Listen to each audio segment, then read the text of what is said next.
This is Will. Was that not what we're meant to do? Hey folks, I'm Will. And I'm Mick.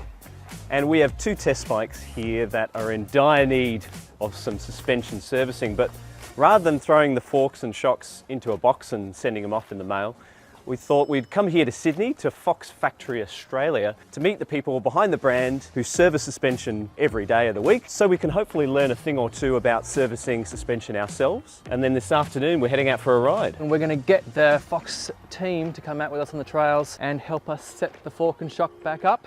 Hopefully, so we can learn a thing or two about setting up suspension ourselves. Yeah. Let's get in there and get cracking.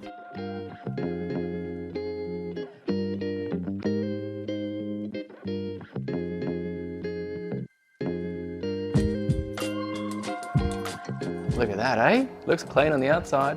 So how often should we be servicing one of these? Every year, 12 months, or 125 hours of riding time, whichever of those two come first, that's when you should be getting a full service. We're taking the 38 off. It's over in the surgery department, about to go in under a general anaesthetic. And while we're at it, we're going to service the transfer dropper, which has never left this bike in all that time. And maybe we'll look at the shock as well, the Float X2 shock. So we're just going to run through the basic service on the fork. So before we do anything, we're just going to record all the settings that you've got on there. So your air pressure, compression and rebound. So what you don't want when you release that air pressure for it to transfer into the negative air chamber, and that should suck up like that. So as you're letting the air out of the fork, just kind of want to push down on the lowers to make sure that there's no air trapped in there. I'll take the rebound knobs off, get the foot nut off. So now I'm just going to put these two tools on just to break the seal between the air shaft and the lowers, and the same thing between the cartridge and the lowers. So we'll just push down on the lowers now. Ooh, here we go. Let that oil drain out for a bit. So you've got two different types of oil in the, because you've got the grip cartridge, which is an open bath cartridge, so the oil recirculates from the lowers in and out of the cartridge as it's compressed. Whereas on the air shaft side, that's just lubrication. Just lubrication. Yeah, okay. Yeah. Alright, so we'll take the air shaft out now. So at the bottom you'll have a little retaining ring here. So this one, a nice sharp pick helps, just to kind of get under that circlip and press it out.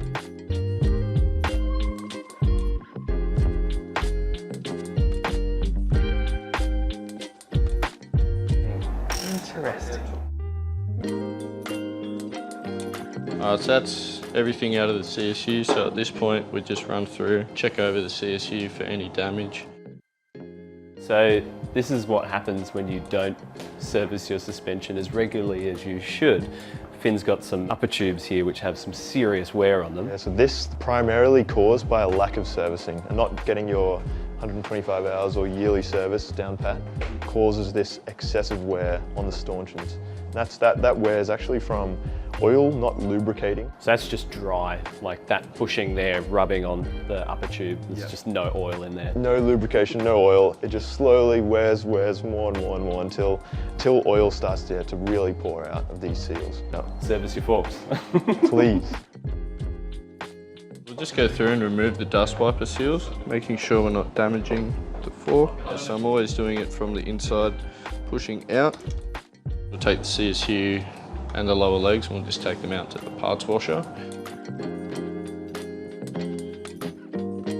So if you didn't have access to a fancy parts washer like this, would you use isopropyl alcohol? Yeah, just that and some rags, but because we've got this, it's just a bit easier to make sure we get all the dirt out of from underneath the steerer tube as well. Oh yeah, because that can just drop in at the wrong moment.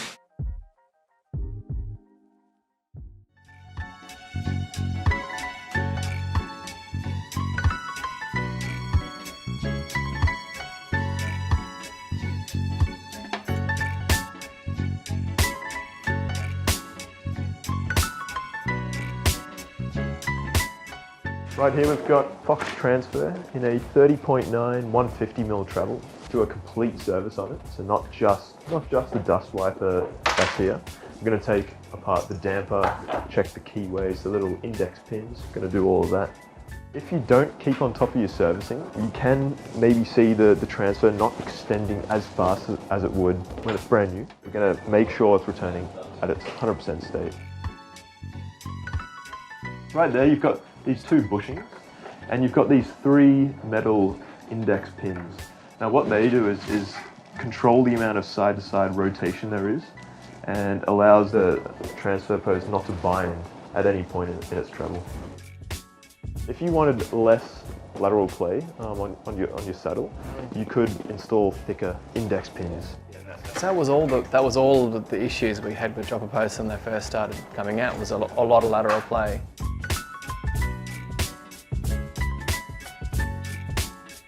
Oh, it's a lot more pressure too. Oh yeah. Whew.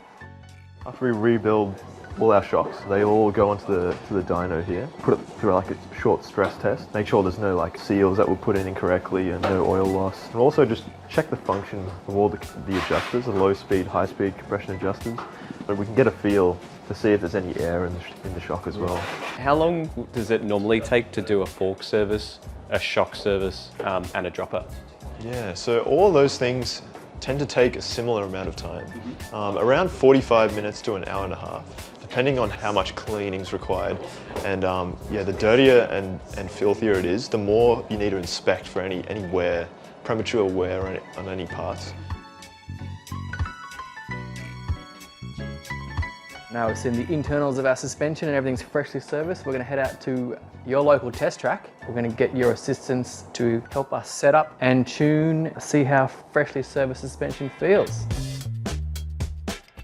We're out in the local test track for the Fox team. So we're going to have a bit of a look at things like how to set sag, what adjustments there are in terms of compression damping, rebound damping, and just some of the basic tips and tricks getting your fork and shock set up for your weight and your riding style. So first things first, with setting up suspension, sag in terms of getting the air pressure right on the fork and shock. So we're looking at the shock here. You want to get around 25 to 30% sag on the shock. So we're sitting at probably a bit too much sag, around 35%. So we might try bump up the air pressure. You want to equalize the 2 chambers when you adjust any air pressure up or down. Compress the shock or the fork in the first like 15% of the travel, just about 5 or 10 times. You can bump your pressure up to, let's say, 200, and if you don't equalize it, that is going to equalize while you ride, and then it will probably could end up at 180. Yeah, it'll probably drop down. And moving over to the fork, looking at 15 to 20% sag on the fork, pretty bang on. I do recommend having a look at that air pressure chart. That's on every Fox board. It'll give you a good starting weight. And then from there, during the ride, you're kind of evaluating where that O-ring is ending up. You want to be making sure that O-ring is getting pretty close to the top. Got the fork set up with 74 PSI, which is what's recommended for a rider of my weight. The next step is rebound damping. So on that same pressure guide, it also gives you recommended low speed and high speed rebound settings. This has just got the single rebound adjuster. Is that adjusting low speed or high speed? It will affect everything. You could call it a low speed just to make it a bit easier to like understand. So we'll start off with that before we get more in depth.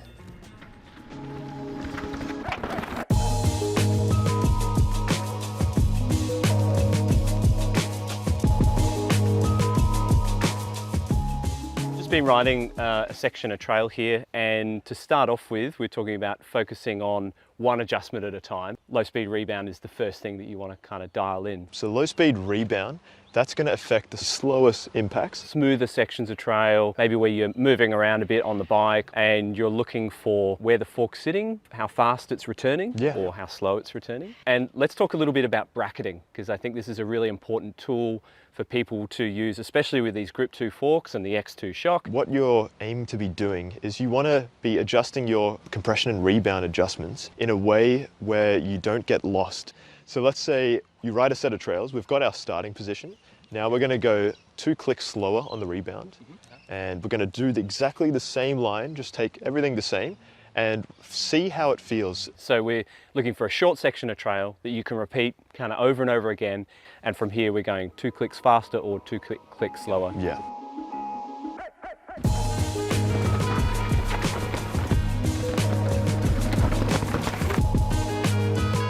We've just been riding that section of trail. As Finn has recommended, we've been trying some bracketing, as well as doing low speed rebound. We've now moved to high speed rebound, so we're looking again on those kind of bigger square edge hits, how much the suspension is recovering, getting it to recover fast enough, but not so much that it's kicking you. Once you've moved on from rebound, you're looking at low speed compression. Correct, yeah. You're going to be seeing how firm it is coming out of corners. Any weight shifts going onto the front to get traction on the tire and also on the back. And then you're going to be moving on to your high speed compression, will be those square edged hits, the really fast fork movement coming off any jumps, drops, anything like that when you land. Got it.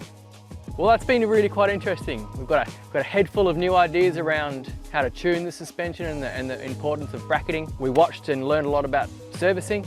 Yeah, we hope you've learned something too as well. Perhaps if you've got any questions for us or for Fox about how to set up your fork or your rear shock, feel free to drop those into the comments below and we'll do our best to answer them for you. We hope you've enjoyed this video. Yeah, and I guess we'll see everyone next time. Tooroo.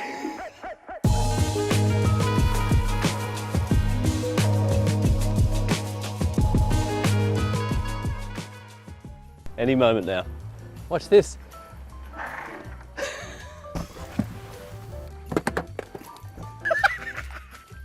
Here he comes! Here he comes! Here he goes! Through the key section! The Maverick! Whoa! Whoa! Well, thanks, mate. A firmer section of the travel.